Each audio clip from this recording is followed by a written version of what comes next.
যদি বলা হয় রাত 12টায় আপনার ইন্তেকাল হবে, আজ রাত 12টায় আপনার ইন্তেকাল, এখন 2 রাকাত নামাজের সুযোগ পাবেন, পড়ে নেন, আপনার হুঁশ থাকবে? কথা কন না কেন? হুঁশ থাকবে আপনার?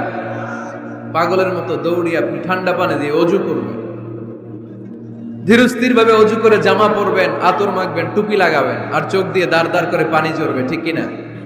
কারণ আপনি নিশ্চিত, আপনি জানেন আজ রাত 12টায় আপনার মরণ। ওই দিন নামাজে দাঁড়িয়ে কি আপনি প্রতিদিনকার মতো তাড়াহুড়ো করে নামাজ পড়বেন? কিভাবে পড়বেন? ধীরস্থির ভাবে, রিল্যাক্সের সাথে পড়বেন।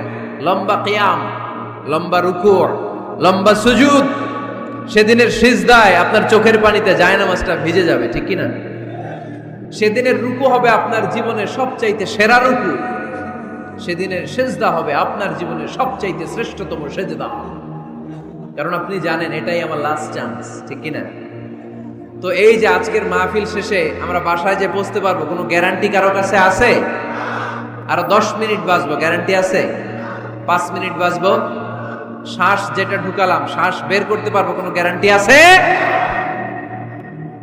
তাহলে প্রত্যেক বেলা যখন নামাজে দাঁড়াই এই চিন্তাটা করি না কেন আমরা, যে এটাই হতে পারে শেষ নামাজ, যেহেতু কোনো গ্যারান্টি নেই।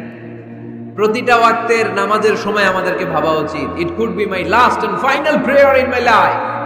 এটা হতে পারে আমার জীবনের শেষ নামাজ। আমরা যখন নামাজে দাঁড়াবো তাড়াহুড়ো করবো নাকি? তাড়াহুড়ো করবেন আপনারা? বিষ্ণু ইসা ইসলাম বলেন সবচেয়ে বড় চোর যে নামাজে চুরি করে। আল্লাহর হাবিব সাল্লাল্লাহু আলাইহি ওয়াসাল্লাম বললেন কাইফা ইয়াসরিকু ফিস সালাহ, ইয়া রাসূলুল্লাহ নামাজে কেমনে চুরি করে? আল্লাহর হাবিব সাল্লাল্লাহু আলাইহি ওয়াসাল্লাম বললেন ইয়াসরিকু ফি রুকুইহি ওয়া সুজুদিহি, রুকু সিজদায় চুরি করে। এরকম আছে না নাই?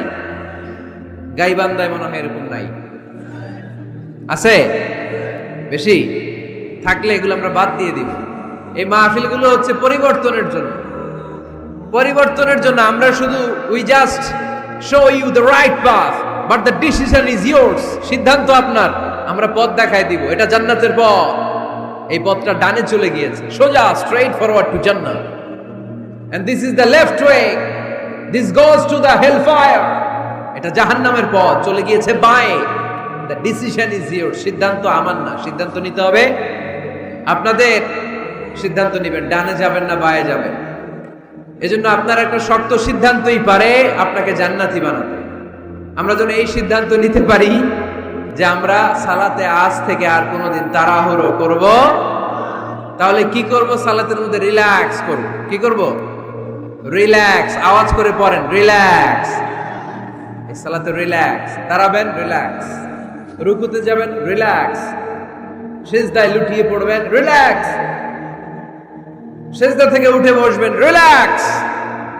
রুকু থেকে সোজা হয়ে দাঁড়ানোর নিয়ম কয়েক সেকেন্ড, কিন্তু অনেকে রুকু থেকে কোনো রকম দাঁড় না হয়ে সিজদায় চলে যায়, আছে না নাই? 2 সিজদার মাঝখানে কয়েক সেকেন্ড ঠান্ডা মাথায় বসে তাসবিহ পড়ার কথা, কিন্তু অনেকেই একটা তাসবিহ সিজদা থেকে কোনো রকম মাথা তুলেই আরেক সিজদায় দৌড় মারে, এরকম ডাকাইতে, আছে না নাই? এরকম তাড়াহুড়ো করে নামাজ পড়া যাবে? এক সাহাবী নামাজ পড়লেন, নামাজ পড়ে বিশ্বনবীর কাছে আসলেন। বিশ্বনবী সাল্লাল্লাহু আলাইহি সাল্লাম বললেন সাল্লি ফা ইন্নাকা লাম তুসাল্লি, আবার নামাজ পড়ো কারণ তোমার নামাজ হয় নাই। সাহাবী আবার বললেন, বিশ্বনবী আবার বললেন সাল্লি ফা ইন্নাকা লাম তুসাল্লি, আবার নামাজটা পড়ে আসো তোমার নামাজ হয় নাই। সাহাবী আবার পড়ে আসলেন, বিশ্বনবী আবার বললেন সাল্লি ফা ইন্নাকা লাম তুসাল্লি, আবার নামাজ পড়ে আসো নামাজ হয় নাই। এবার সাহাবী কেঁদে দিলেন, বললেন ইয়া রাসূলুল্লাহ এর চেয়ে ভালো নামাজ আমি পড়তে পারি, আমারে শিখিয়ে দেন। বিশ্বনবী বললেন তাহলে আসো শিখিয়ে দেই। যখন দাঁড়াবা রিল্যাক্সের সাথে দাঁড়াবা, যখন রুকুতে যাবা রিল্যাক্সের সাথে রুকুতে যাবা, যখন রুকু থেকে সোজা হয়ে দাঁড়াবা রিল্যাক্সের সাথে দাঁড়াবা। হাত্তা তাতমাইন্না রাকিআন হাত্তা তাতমাইন্না সাজিদান, যেখানেই যাবা শুধু রিল্যাক্স করবা। কি করবা? রিল্যাক্স। তাড়াহুড়ো যেন না করি, খবরদার। তাড়াহুড়ো করা যাবে না, অস্থির হওয়া যাবে না, এদিক ওদিক তাকানো যাবে না। অনেকে নামাজে পড়ে ডান দিকে বা দিকে তাকায়, আছে না নাই? নামাজ পড়ে দাঁড়িয়েও চুলকায়, আছে না নাই? নামাজ পড়ে মোবাইলও বের করে, আছে না নাই? নামাজ পড়ে বিপিএল এর খেলার টেনশনও করে, এরকম আছে না নাই? না, এগুলো করা যাবে? আপনি নামাজে অন্যদিকে তাকালে আল্লাহ ডেকে বলে আকবিল, ফিরে আয়। আবার তাকালে আকবিল, ফিরে আয়। আবার তাকালে আকবিল, ফিরে আয়। আবার অন্যদিকে সালাতে তাকালে আল্লাহ বলে লা হাজাতা লি ইলা সালাতিক, তোর এই নামাজের কোনো দরকার আমি আল্লাহর নাই। নাউজুবিল্লাহ পড়বেন না? তাহলে যে আল্লাহর জন্য সালাত করতে গেলেন, ওই আল্লাহ যদি বলে তোর নামাজের দরকার নাই, তাহলে কার জন্য সালাত আদায় করতে গেলেন? একটু চিন্তা করেন। আজ থেকে আমরা এই শপথ নেই যে কখনো কোনোদিন নামাজের মধ্যে আমরা আর তাড়াহুড়ো করব। বিশ্বনবী সাল্লাল্লাহু আলাইহি সাল্লাম নামাজে দাঁড়ালে লম্বা কিয়াম করতেন, লম্বা রুকু করতেন। আম্মা জান আয়েশা রাদিয়াল্লাহু তাআলা আনহা বলেন, বিশ্বনবী যখন নামাজে দাঁড়াতেন, বিশ্বনবীর পা গুলো ফুলে ফুলে টিউমারের মতো এত মোটা হয়ে যেত, মোটা হয়ে যেত, টিউমার হয়ে যেত পায়ের মধ্যে। আম্মা জান আয়েশা বলেন, এত লম্বা সময় বিশ্বনবী দাঁড়িয়ে থাকতেন, আমি মনে করতাম বিশ্বনবী মনে হয় রুকু করতে ভুলে গিয়েছে। আবার রুকুতে যে এত লম্বা রুকু করতেন, আমরা মনে করতাম রুকু থেকে দাঁড়াতে ভুলে গিয়েছে। আবার বিশ্বনবী প্রথম সেজদায় যে এত লম্বা সময় সেজদা করতেন, আমরা মনে করতাম দ্বিতীয় সেজদা করতে বিশ্বনবী ভুলে গিয়েছে। এজন্য বিশ্বনবীর মতো আমাদের সালাতগুলো হওয়ার দরকার আছে না নাই? সালাতে কায়েম করো, ও সালাতে কায়েম করো, হবে সম্মানী তুমি, হবে জান্নাতি তুমি, হবে সম্মানী তুমি, হবে জান্নাতি তুমি। দিবে কাল হাসরে শীতল ছায়া আরশে আজিম, রব্বিয়াল আলা, রব্বিয়াল আযীম, রব্বিয়াল আলা, রব্বিয়াল আযীম। সুবহানাল্লাহ পড়ে। লম্বা লম্বা সিজদা দিতেন বিশ্বনবী মুহাম্মদ সাল্লাল্লাহু, লম্বা লম্বা সিজদা দিতেন বিশ্বনবীর স্ত্রীরা, লম্বা লম্বা সিজদা দিতেন বিশ্বনবীর সাহাবারা। বিশ্বনবীর সাহাবাদের বর্ণনা যখন রব্বুল আলামিন কোরআনে দিতে চেয়েছেন, আল্লাহ বলেছেন তারাহুম রুকআন সুজদা। নবী হে, আপনি দেখবেন আপনার সাহাবারা সময় পেলেই লম্বা রুকু করে, সময় পেলেই লম্বা সিজদা করে। সুবহানাল্লাহ পড়েন। এক সাহাবী এসে বললেন, ইয়া রাসূলুল্লাহ, ইয়া হাবিবাল্লাহ, এমন একটা আমলের কথা আপনি আমারে বলে দেন যে আমলটা করলে রব্বুল আলামিন আমারে জান্নাতে ঢুকাবে। বিশ্বনবী বললেন, আলাইকা বিকাসরাতিস সুজুদ, তোমার উচিত বেশি বেশি লম্বা সিজদায় পড়ে থাকা। লম্বা সিজদায় যারা পড়ে থাকে তাদেরকে জান্নাতে ঢুকানোর গ্যারান্টি দিয়েছে কে? চিল্লায় বলতে হবে কে? সিজদাকে আল্লাহ তাআলা এত পছন্দ করেন, কিয়ামতের দিন আল্লাহ আমাদেরকে আদেশ করবেন, আমাকে একটা সিজদা দিয়ে দেখাও। সেদিন দেখাইতে পারবেন তো আল্লাহরে? হ্যাঁ পারবেন, পারবেন। ইয়াউমা ইউকশাফু আন সাকিন ওয়া ইউদআউনা ইলাস সুজুদি ফালা ইস্তাতিউন। কিয়ামতের ময়দানে আল্লাহ আমাদেরকে ডেকে বলবেন, আমি আল্লাহর সামনে তোমরা সবাই আমাকে সিজদা দিয়ে দেখাও। আমরা যারা দুনিয়ায় সিজদা দিয়েছি আল্লাহু আকবার বলে সিজদায় লুটিয়ে পড়বো, কিন্তু যারা দুনিয়ার বুকে আল্লাহর সিজদা দেয় নাই তাদের পিঠটারে লোহার মতো সেদিন শক্ত করে দিবে কে? শত চেষ্টা করেও সেদিন তারা তাদের পিঠকে বাঁকা করতে পারবে না। মুহূর্তের মধ্যে তাদেরকে সাকার দুজকে নিক্ষেপ করবে কে? এজন্য সিজদা দিলেই লাভ, সিজদা দিলেই বরকত, সিজদা দিলেই সমস্যার সমাধান। জীবনে যত সমস্যায় আপনি পড়বেন সিজদায় লুটিয়ে পড়েন, কারণ আল্লাহর কাছে যদি আমরা যেতে চাই সিজদার কোনো বিকল্প নাই, ঠিক কি না? এই যে শুরুতে আমাকে শোনালেন যে জি হুজুর, আমরা আল্লাহর নৈকট্যপ্রাপ্ত বান্দা হতে চাই, আমরা আল্লাহর কাছের বান্দা হতে চাই। কাছের বান্দা হতে চাইলেই সিজদা দিতে হবে। কে দিতে হবে? সিজদা। সিজদা দিলেই বরকত। মুসা আলাইহিস সালাম আর ফেরাউন একসাথে দাঁড়ালো। ফেরাউনের জাদুকররা বিশাল বড় বড় সাপ, বড় বড় অজগর, বড় বড় বাঘ আর ভাল্লুক, জাদুকররা বড় বড় জাদু দিয়ে বাঘ আর ভাল্লুক বানালো। এগুলো দেখে মুসা আলাইহিস সালাম ভড়কে গেলেন, ভয় পেয়ে গেলেন। আল্লাহ বলেন, মুসা ভয় পেও না, তোমার লাঠি রাখো। মুসা আলাইহিস সালামকে একটা লাঠি দিয়েছিল কে? এই লাঠি সাগরে রেখে দিলে রাস্তা হয়ে যায়, জমিনে গেড়ে দিলে গাছ হয়ে যায়, ফেরাউনের সামনে রেখে দিলে বড় অজগর সাপ হয়ে যায়। সুবহানাল্লাহ পড়তে পারলেন না?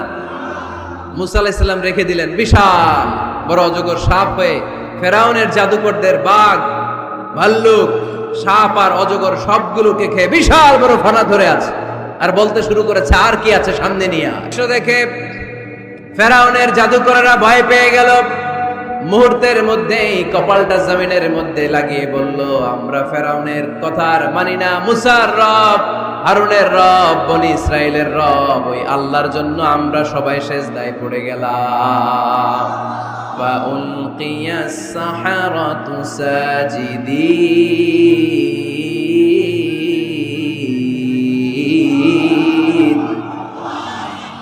মুহূর্তে এরা সেজদায় পড়ে গেল। সেজদা দেওয়ার সাথে সাথে এদেরকে হেদায়েত দিল কে?